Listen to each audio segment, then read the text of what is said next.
Hello and welcome to another Foreman community demo.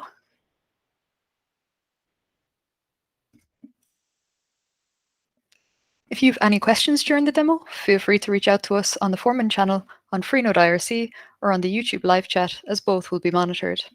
If you have any problems with buffering while watching the live stream, just drop a comment to us on the YouTube live chat or on IRC, and you're welcome to join us here in the Google Meet. We've just one small reminder before we begin. So please mark your calendar for the Foreman birthday party. That'll take place on July 1st this year. We have an open call for talks at the moment, so if there's any talk that you'd either like to give or to hear, let us know. And that is all from me for the announcements. So we have our first demo will be from Samir, the Katello and Katello related demos will be first today. So Samir is going to talk to us about the new content view UI, specifically the history tab. So Samir, in your own time, please. Hey, thanks, Melanie. Let me share my screen.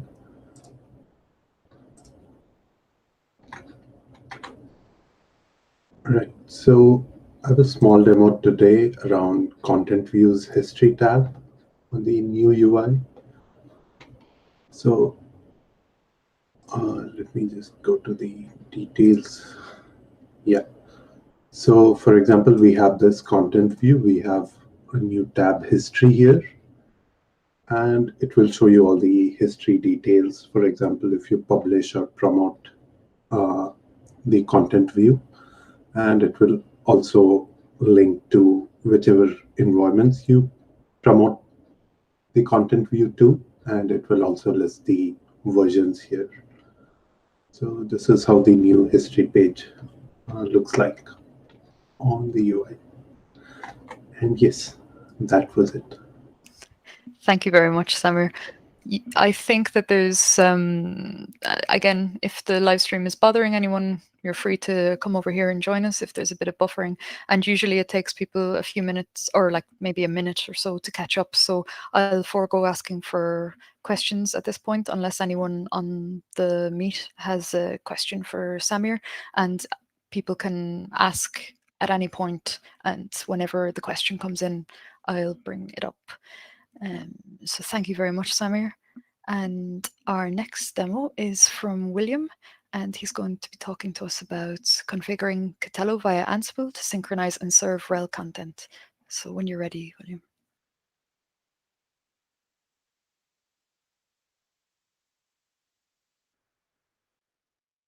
And you might be on mute, yeah. Hi, good morning. Thanks everybody for attending the demo. Today I'm going to be demoing a new role in the Foreman Ansible modules. And this is the content RHEL role. So here we're in the Foreman Ansible modules repository and the roles subdirectory, and here you can find the content RHEL role. It's a small role, it just has one file of tasks, and most of the content is in the README here. So we tried to put some good effort into having this be well documented, so be sure to check that out if you're interested. I can show you quickly what this role does. The big picture is that we're going to do an automated configuration of Katello to upload a subscription manifest, enable and optionally synchronize some Red Hat repositories, create a sync plan for future regular syncs of the repositories, and create an activation key to register and patch some RHEL clients. Let me show you quickly. This is my Katello server, and for the purposes of this demo, I've created a demo organization. I'll show you quickly. This is a completely brand new organization. There's nothing that's been configured on it. There's no manifest that's been uploaded. So there's really nothing here. And then we're going to show you what happens when we apply our role. So let me switch over to presenting my terminal.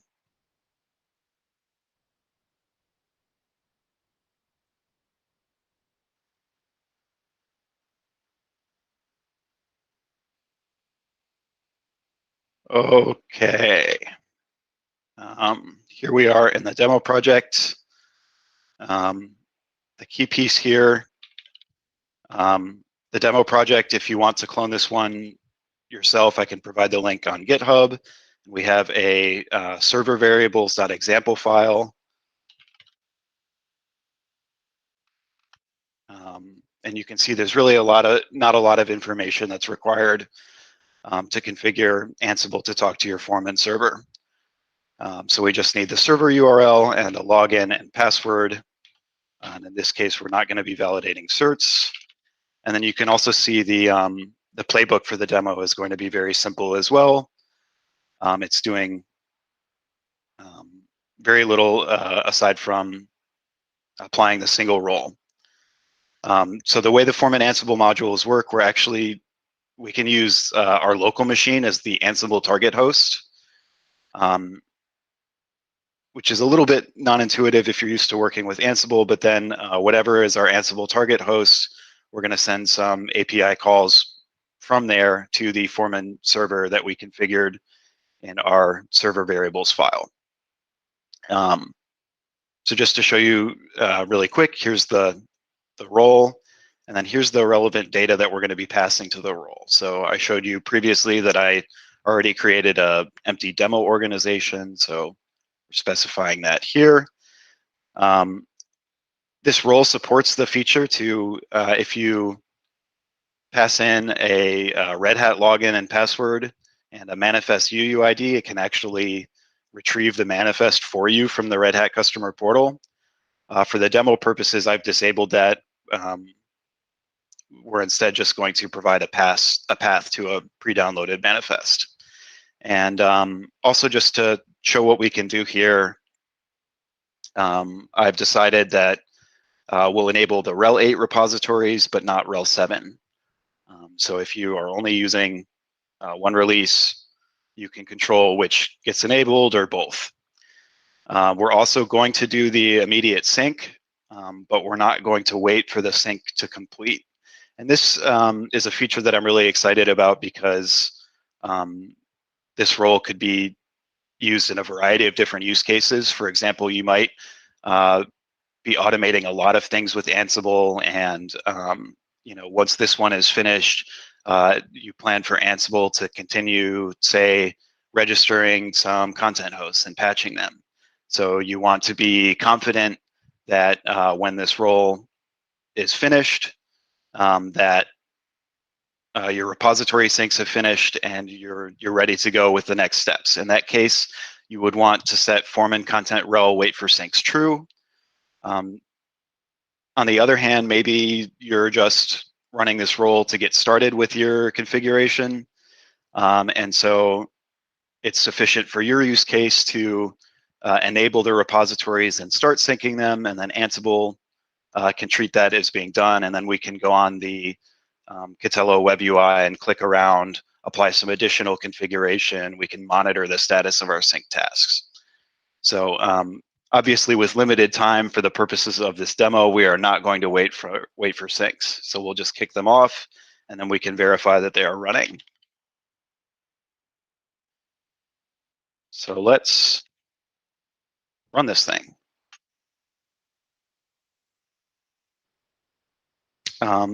In the other terminal over here, I just have the Katello server, and maybe we can watch some logs to see what's happening. I just saw a GET request to Foreman tasks, so we've got a manifest upload task, and we're watching the status of that task. Typically, that doesn't take very long. It should complete in just a moment.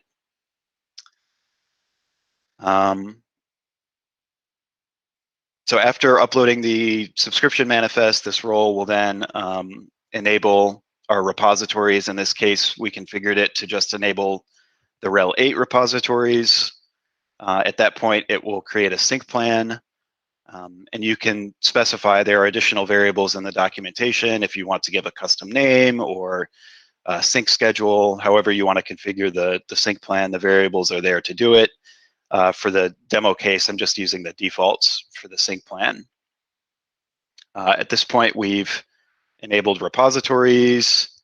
Looks like we've created the sync tasks, created a sync plan, created the activation key.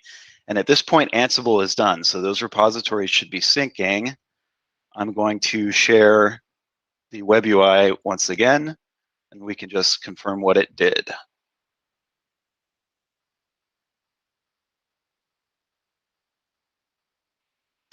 So here we are. Let's take a quick look. So now if I check, say, sync status.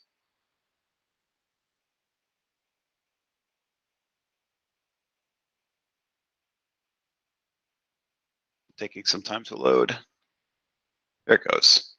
You can see we have our RHEL 8 product, and we can see their ongoing syncs right now for the AppStream and base OS repositories.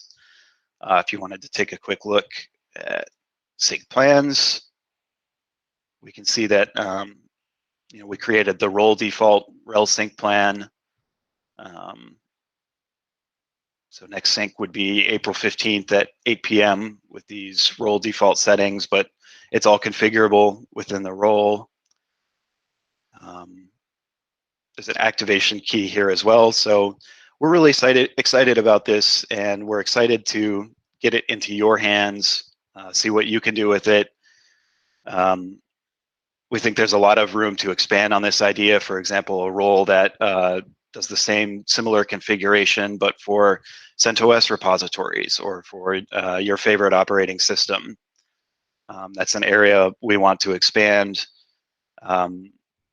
We can also automate with the Foreman Ansible modules and provide roles for doing so, say configuration for provisioning or configuration for more advanced content lifecycle management using content views and creating and destroying versions. So I'll share a link after this to the demo repository on GitHub. And because this feature is not quite released yet, the steps there involve building and installing the collection from source. And we do that just in a virtual environment so that it doesn't clash with anything else on your system. Or you can wait, I think at most a few weeks, we'll have a release of the Ansible collection that includes this role.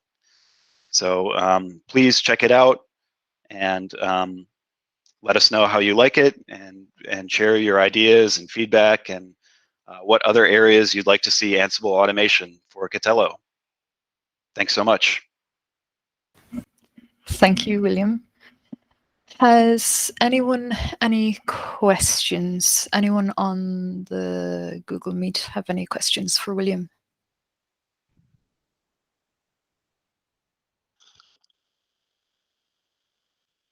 Or okey-doke. And I don't see any questions anywhere else either, William, so thank you very much. I look forward to hearing more updates about this. And if there are any questions, I will ask them to you at the next pause. So up next then is Partha. And a few weeks ago, Partha did a deep dive into import-export with Katello with pub3. And now we're going to get an update with new list commands and other functionality today. So Partha, if you wouldn't mind getting ready. Yeah. Hey, can you guys hear me? Can hear you, can see your screen. Looks okay, but if the screen isn't big enough, I'm sure Evgeny will tell me. Okay, that's cool. All right. So today I'll be demoing like a few things we worked on last month or earlier this month, I mean. The three features that I would like to show are one is about auditing. So when we import and export, now there's like an audit log generated. We also added support. Another feature I'd like to demo is we added support to sync Ansible and file repo types, like sync between disconnected instances. So you can now export Ansible and file types in addition to in addition to yum types. Partha, would you mind making it a little bit bigger, just a small bit bigger? Your screen. Thank you. Thank you. No problem. Yeah. Yeah. So we added support to now export and import Ansible collections. And the third thing I wanted to show was kind of related to the first one about auditing. We now added some hammer commands for you to be able to get a history on even the import side. So you can say like, hey, did I import? When did I last import a complete manifest, and was it a complete or was it an incremental update? When did I last import a upstream, whatever I exported in upstream? So let me go slowly over this. So this is my export organization, right? And I guess the screen kind of hidden the organization, but that's fine. So this is the export organization. I am exporting. I have like 5 things here. Like if you see, I have like 5 repositories. One has like 8 Ansible collections. One has some yum. It has like a file type and a couple more yum types. And what I'll first demonstrate is just I'll export the library in this organization. Is this screen clear enough? I think it is. We'll soon find out. I think it's fine. Okay. So my export organization is this one. I know the name wasn't visible in the UI, but that's the name of my export organization. So I'm just going to say, let me clear the screen so that it's here.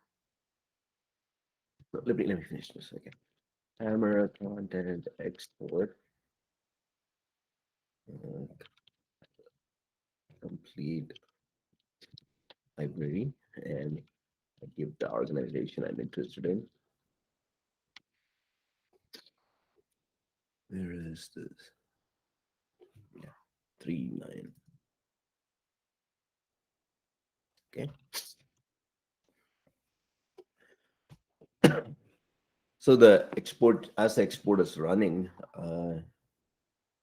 let's wait for the export. It should be quickly.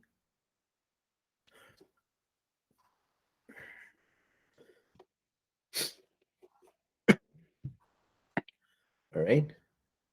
I generated this file, my metadata JSON. This clear the screen now. It's ready. Okay. Okay. I just prettified it. Yeah. Okay.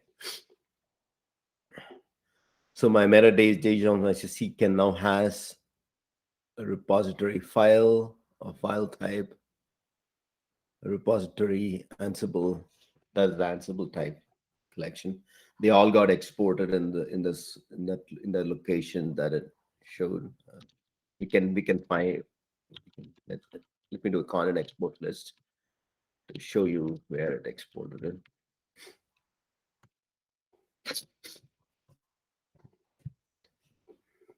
The Sabino got exported here in this location.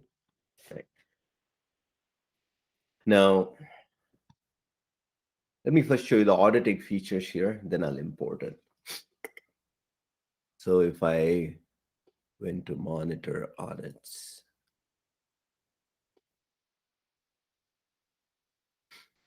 you should, so if you see, it said that it exports, it has an export history here. You can minimize if it's easier for you, Partha. Honestly, it's fine. Yeah, that's better. Yeah, thank you. Is that better? Yeah. Okay. It looks closer to what it should, I think. Okay. Yeah. Thank you. So there you go. So here's the export history. We're showing, yeah, this is the affected organization, and we have the information like where it got exported, what version got exported, whether it was a complete or an incremental who created the export, all of that. Now let me do the import side of this.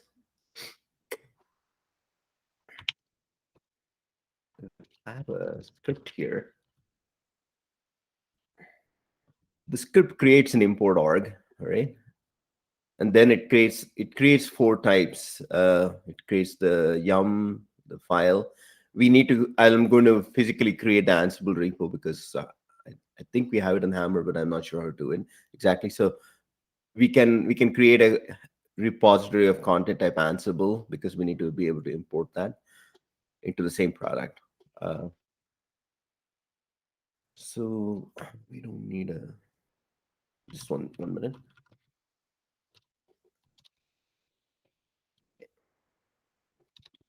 Yeah, so let me just run this guy.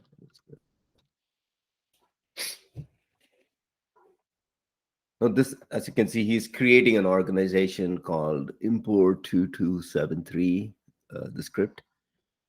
And he's creating a product. He's going to just create like dummy repos. If you notice here, there's no synchronization step. It's just, he's just creating dummy placeholder repositories. We are looking to automate that soonish. Hopefully by the next time we demo, we should have a way to automatically create these repositories and not require the user to do it. Okay, looks like it's finished there. So let me go to the, I probably have to refresh this. Okay, so there you see there's the import 2273 organization I created. Let me choose that. And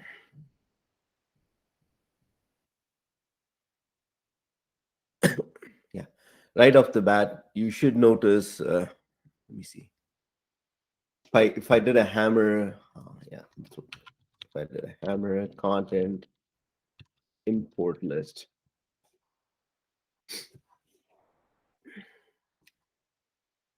I have not imported anything yet. I only created the organization, so you don't have anything here. That makes sense. So let me create an Ansible repo that I did not create a shell repository. I'll create it here. So call it Ansible.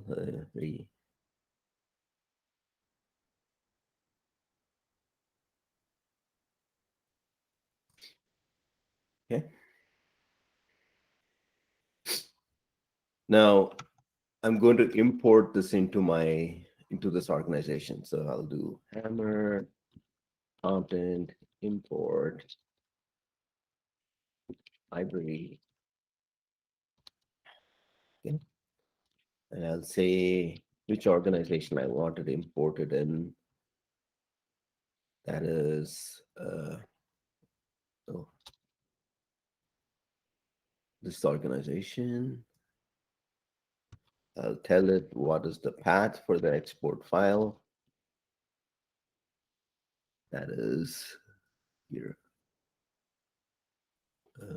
Okay, I don't have the information. Let me just do that again.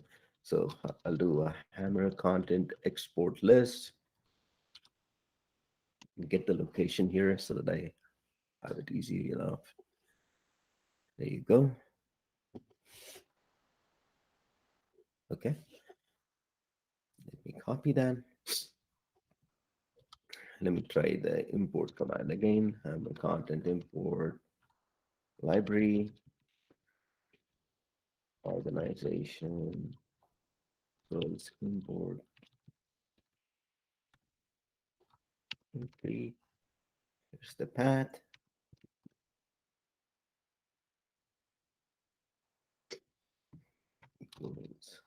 There. And I have to give it the metadata file location. It put it in under metadata JSON -4. The dash is based on the ID here, so that's how I know it's 4.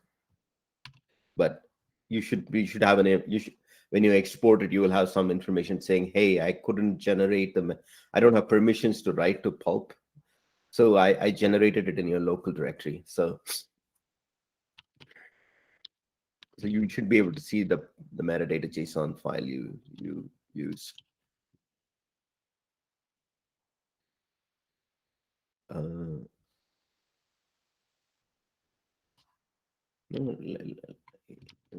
No, let me do an ls again, just to show you that. So there you go. That metadata dash JSON. That's what I wanted. Thank you.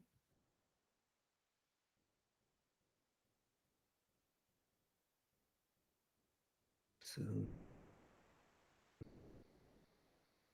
you go. This should start the import process, assuming I've given all the parameters correctly here.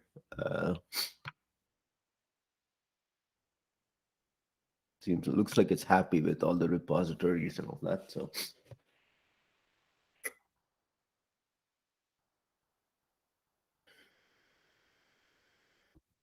So one of the things. We've lost you, Partha.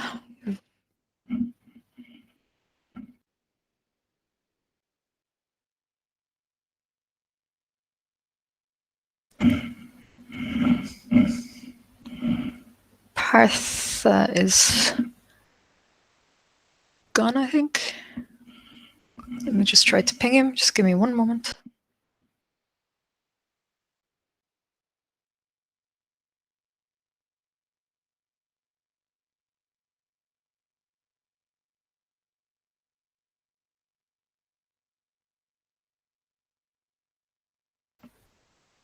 Partha, can you hear me? Oh, I went on mute. Sorry. No worries. No worries. Are you able to see my screen okay now? Yeah, I can see your screen now. Yeah, if you'd make it even one bigger, if you're showing your tables, it's actually leave it. Just leave it. It's fine. Yeah, I'm having some difficulties with my machine. It just undocked. Just to give me a. No worries.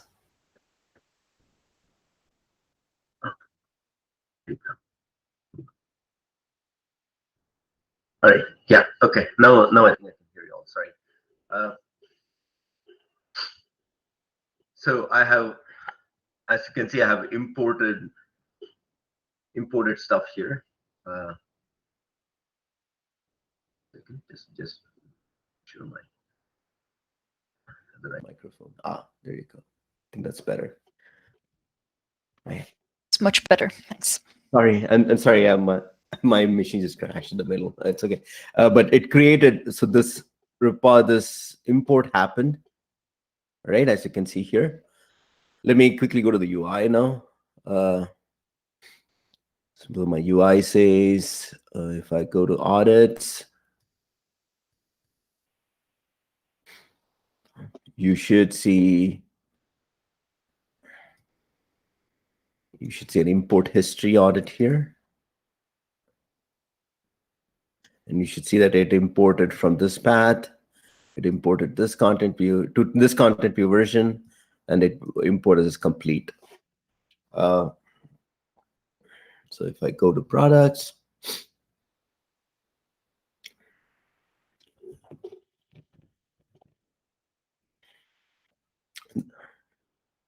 my import org, you see the content that got imported. There was 8 Ansible collections, 3 packages. So basically, whatever the library was got imported here.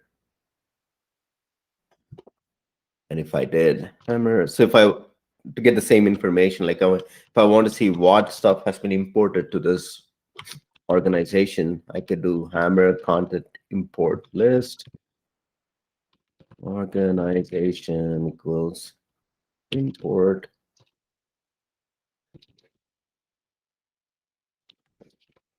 There you go. Sorry, if I could type. Okay.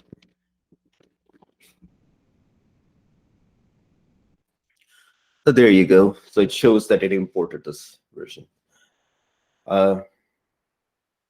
There was one more feature I want to show, but I'll keep that for next time because it involves auto creation.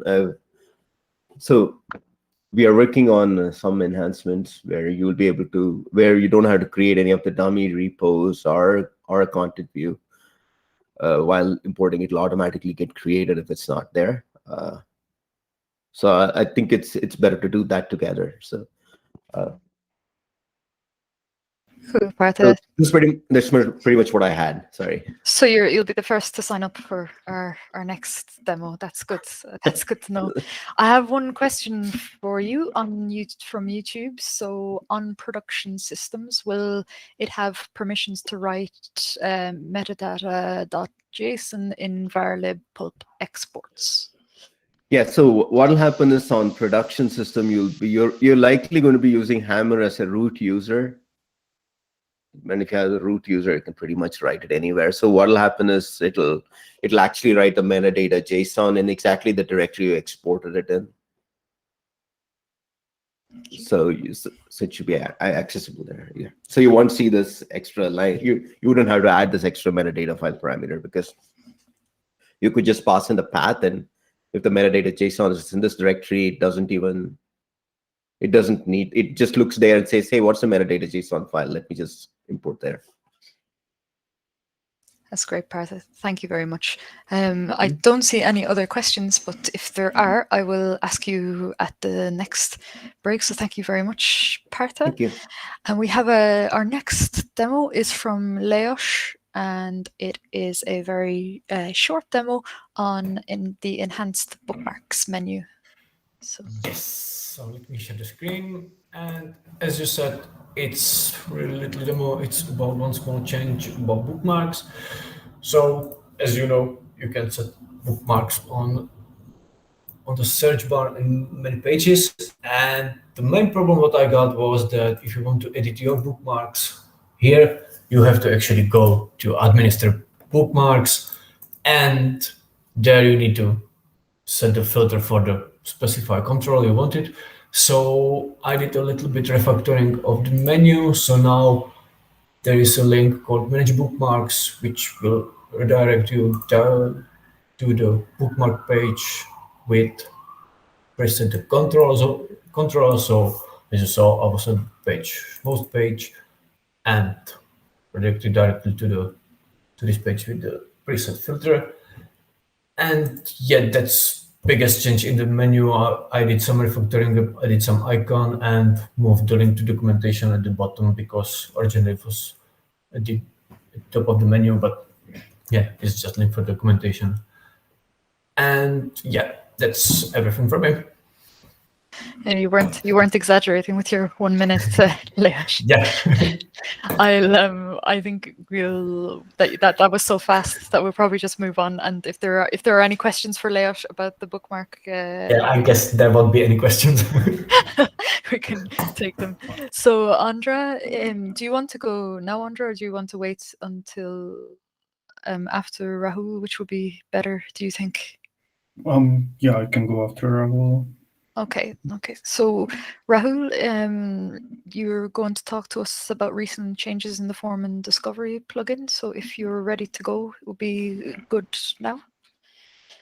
Sure, I'm just sharing my screen. Let me know if that is visible. Yeah, I can see the meat in the screen. Yeah. Great, sure. So recently we had few changes in Foreman Discovery plugin. One of them was switching to React. So now if you see, it's got a quick switch to discovery rules, and that the UI looks a bit much better than the previous one. The second change that we did was, let's just create a rule first, and then I can show you the change. So say, for example, we create a rule with CPU, which has a CPU count 3, and then we have organization and location, and we have priority set to 100, and if we submit, the discovery rule will be created. So one of the changes that have been added, or the features that have been added, is now you can basically clone a discovery rule. So if you try to clone a discovery rule, the priority will it will suggest you a priority that is that's different than what you already have. And you can create another rule. And yeah, the previous rule is basically cloned. And you don't have to redo everything except for your organization and location. And if you submit, you have another rule created. So these are the two changes. One was React and the second one was cloning. Another thing is, like earlier, what used to happen is that, say, for example, you have multiple organizations. And in one of the organization, if you have created a rule with, say, priority 100. So if you move to another organization, say, Korea, Anderson. So now here, if you try to create a rule, your suggested priority used to be like 300 because you already created 100 and 200. So now your suggested priority used to be 300. But since this is in another organization, we removed the uniqueness on the priority table, and therefore you can create, the lower priority in each organization. So now you can create a discovery rule here with the same priority. So in the organization, you will have this, and submit. It will, okay, there is no host group here, therefore you won't be able to create one. But the point is that you can create same priority discovery rules now. So yep, that's pretty much it from mine. Thank you, Rahul. And does anyone have any questions or comments for Rahul?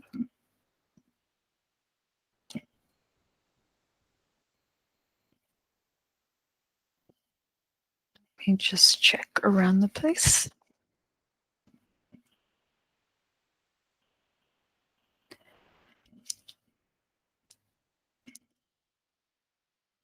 Just a compliment for how nicely you executed from code to the presentation, Rahul, but no questions. So we will move on.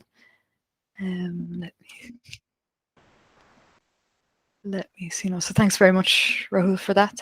So up next, Andra is going to talk to us about Redmine issues, status and grooming, and also some settings improvements. So from here on, there will be a series of updates and information about recent updates and changes within the community that might be of interest. So that is basically the end of the user-facing demos for now. So Andra, that looks very small, but maybe you can increase it a little bit, and away you go.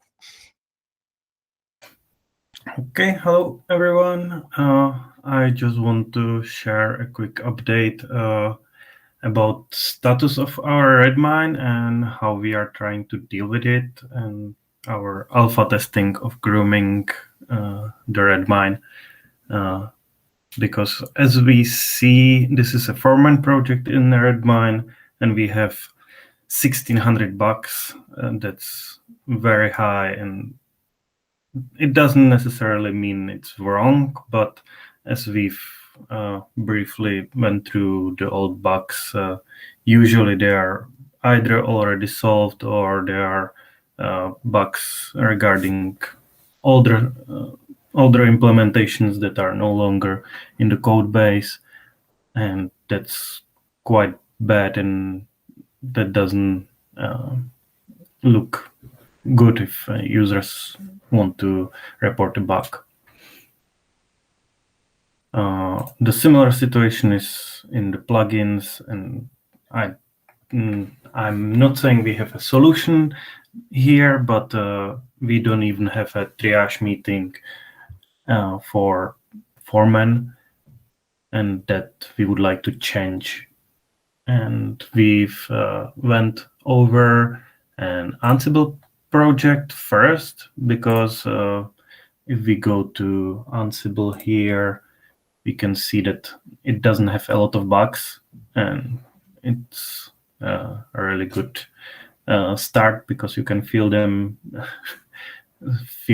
coming out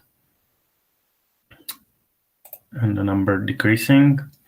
So we've went over 23 bucks in 40 minutes of grooming, because first 20 minutes we were just discussing what should we do with the triage bugs, and we decided that we will just close the old bugs, the unrelevant ones, and just try to deduplicate the ones that we find twice, and only the ones that we really want to work on pull in our team Scrum board, and others leave untouched.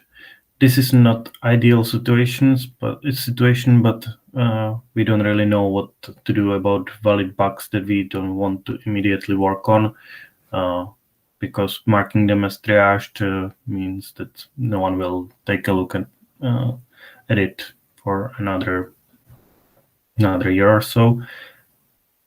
So if you would have any idea, please share it. I will start a Discord thread, as next week we would like to go over a bit more bugs and familiarize ourselves with the process and try to think about more what we can do with the closed bugs, or with the bugs that are relevant, but we don't want to work on them just yet. And so you have a recurring meeting, do you, Andra, in the community to go over these?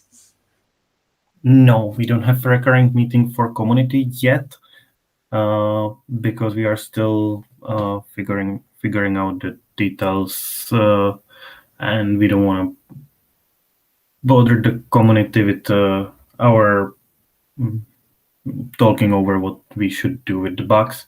I will summarize this after the next meeting, and then we will plan the recurring meeting. Okay, no, that's fair enough. And Brian Carney as well on the YouTube chat has just said that many projects, also just close out bugs that they don't plan to address, basically. Yeah, that's fair, and we should definitely do that. But I think that some bugs are just, we would like to get to them. It's just not the immediate priority for, I don't know, next 2 or 3 weeks. So we don't want to pull them in to our plan, but we can figure out some long-term planning with Redmine, and that's something on our roadmap to think about it, and let's see what we can figure out. And maybe someone from community will actually have an idea what to do with that. Perfect, Andra. Thank you. Yeah, that was Redmine, and the second demo I have is a very developer-facing demo. I will share my screen to the correct one. Give me a sec here, sorry.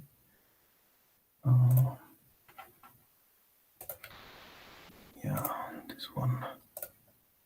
Yeah, I have opened the PR for an issue that was bugging me for quite a long time, that we are basically creating a new class for every setting category, and we are storing all the information about settings in the database, even though users can't change it. I mean, informations like description and full name and the default value, those are never touched by a user, but we still store them in database. And that means that every time we change them, we need to migrate them in the database, and we need to keep the code and database in the same state, and that cost us a lot of effort. And now we would like to organize the settings a bit, and it was very hard not to break anything, and without having all the information in database and storing just the values. The settings should be much faster and it would be much easier to reorganize, rename, change descriptions, and so on. So I've created first PR just to pinpoint that, and that's hopefully close to merging. And the follow-up is the new DSL that we will use to define these settings. And there is a documentation that I wanted to show you how this would look like. Yeah, but I can't. Oh, here it is. Yeah.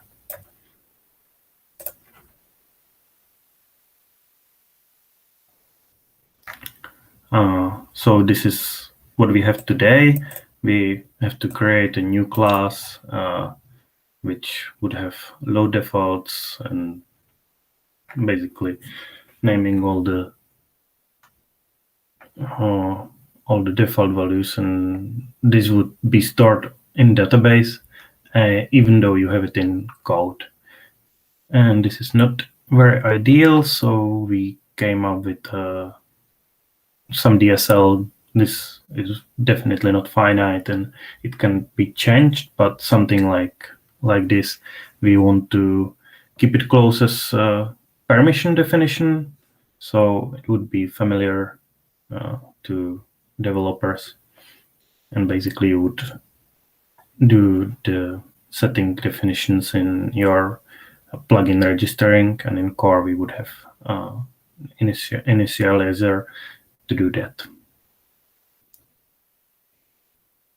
And that would hopefully be much faster, and it would ease up changing the settings. And that's it from me.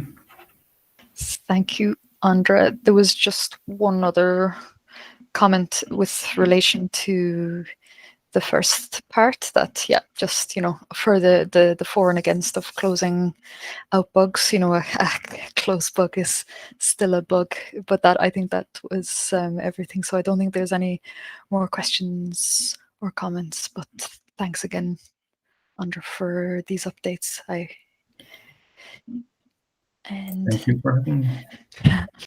So up next we have Lukasz, who is going to talk to us about several different things, several different updates that he has been involved with for the last while. They include the contribution guide that is new, FreeIPA and Foreman Proxy development setup, how to enable a serial console for easier access to your VMs, API documentation, and a helper script for easy cherry picks. So Lukasz, over to you. Yeah, hey everybody. This exactly is what happens when your manager calls you a day before that we don't have content for demo. And so yeah, but these are really 2 minutes each. And so yeah, we're in the developer section of the demo. So these are all development related stuff. And I'll start with the contributing guide. If you go to the foreman.org and go and visit Get Involved Contribute, there's completely new rewritten contributing guide. Well, I basically expanded all the setting up development environment section in a couple of last days. Thanks for the review, because there were many changes. And the last week, I think, or a week before, we had a discussion about how steep the curve is, the learning curve is on our Discords, and I fully agree that newcomers are having a hard time and getting an award. So the contributing guide is, I think, the place where they are seeking for information, and we had some things that were not entirely correct. So I just went ahead and change that. I also recorded a video, which is available on our YouTube channel. So because I know that young people kind of are glued to YouTube these days, and so maybe they're more comfortable, seeing that in action. And what we have now is there are two options. First option is to use our forklift, which is the GitHub repository, which has a Vagrant configuration for starting and setting up virtual machines using Vagrant and Ansible. And that's the option number A. So that's the recommended way. So here's a couple of words about that and how to run around that. Vagrant has, forklift repo has a lot of scenarios, should I say? So the guide now tries to capture at least those most important ones.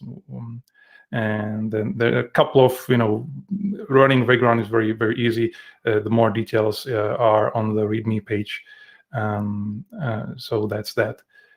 Option B, however, that's completely has been rewritten, is setting up Foreman and Smart Proxy and plugins manually.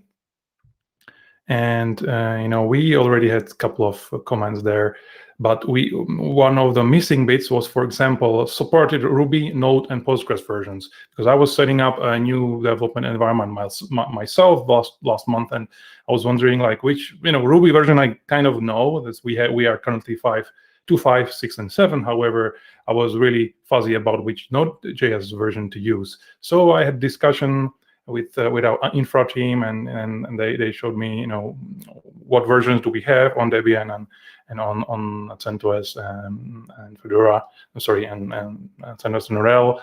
And so in the tutorial, I'm using Fedora or CentOS 8, which is this nice feature of modules or application streams, where you can actually install a particular version of Ruby 2.9 and Node.js 14 and Postgres 12, which is really great. On non-CentOS or Fedora operating systems, you need to either have luck to have supported version, or you need to install from let's say sources, or there are other things like Ruby RVM or RBM. I'm not going into these details because I wanted to make sure our guide works. So I've literally tested every single line here. So I didn't want to expand on things that I wouldn't test. So please, there's a fork me button here. If you happen to develop on Debian or Ubuntu, go ahead and expand that. Would be really great. And we also had completely missing instructions for Postgres installation. I know that this is tedious, and we've been doing this many times, but I end up every time searching for what exactly is the command to create database and stuff like that, because I don't do that on a daily basis. So it's all here, and the rest, bundle install and stuff like that, and seeding and migrating. We already have this information, but I've double-checked everything works and expanded those, for example, those variables for C scripts and stuff like that. Now, the new section or subsection is adding plugins, which we didn't have, and I think it's a nice thing to present this. It's pretty much same for most plugins, well, except Katello, when you have to have a lot of backend systems. In that case, Forklift is recommended. And now a completely new section is also Smart Proxy or Foreman Proxy installation and setting up from Git. It's much easier there. Just git clone and bundle and exec basically. Also some words about SSL. However, this is something I didn't want to get into much, so I'm not linking anything. Just if someone happens to have a CA or and service set, I'm just describing how to set things up. That's pretty much it for a contributing guide. So if you remember, if you see a PR that's changing something, we are introducing a new stack or whatever, just keep in mind we need to update contributing guide. Now, during my work last week, I had to install FreeIPA for development setup, and this was because of a security patch I was working on, and I needed a Foreman Proxy, from Git running with FreeIPA, and I just went for installation on a single server, so a single VM running IPA plus Foreman Proxy in development setup. And every time I do something like that, I just leave a blog post. It's mostly for myself, because in 2 years I'll probably need this and I will totally forget. So if you need to install FreeIPA with Foreman Proxy development setup, you can use my tutorial here. It's very short, a couple of commands.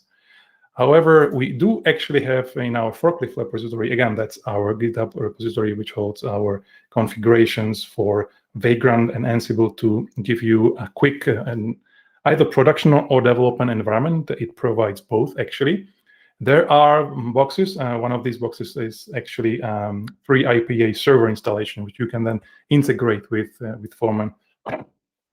Excuse me, and Katello as well. So if you want that, you can use that. I'm not sure if that's a development of Smart Proxy environment. I think it's development Foreman with production Foreman Proxy. However, if chances are you just need to develop IPA on server, not on Smart Proxy.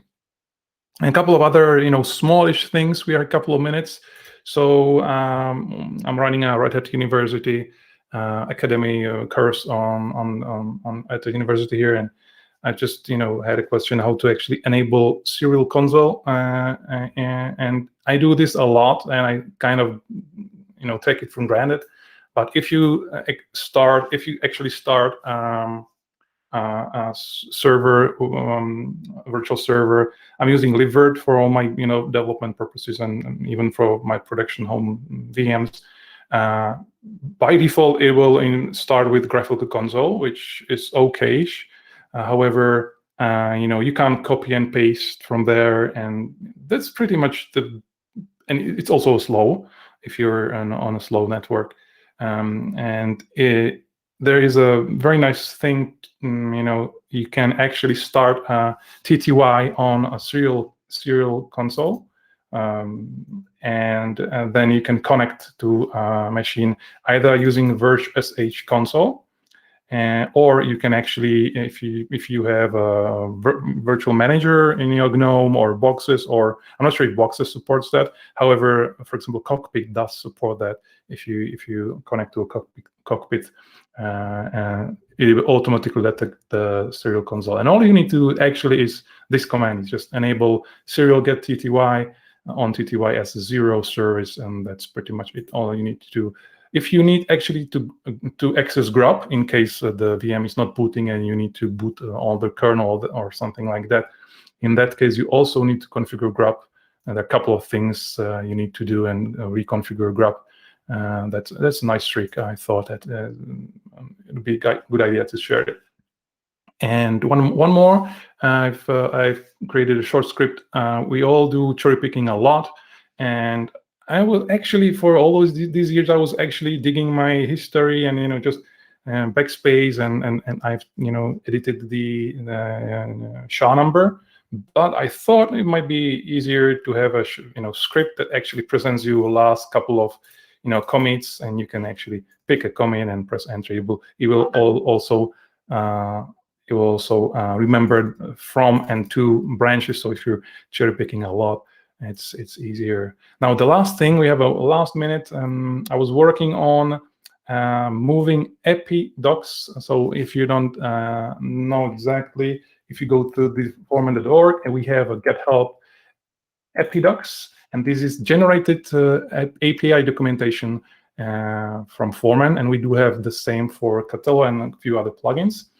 And the issue is it's a generated content, and we keep a lot of versions, probably a dozen of versions, and it's a huge amount of data, and we also keep all the languages.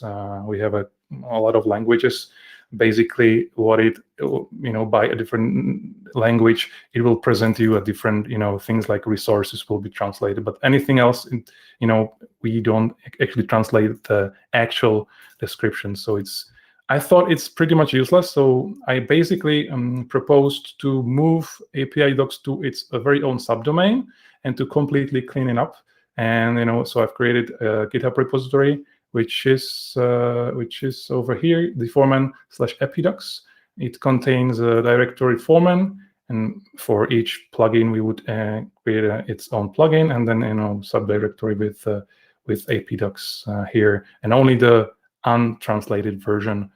So there's an index. So if you go here, click. So the idea is we would link this document from our web page, and we could actually remove that. That's a 25 million of lines less to care about, and it's actually the reason why generating of our site is very slow.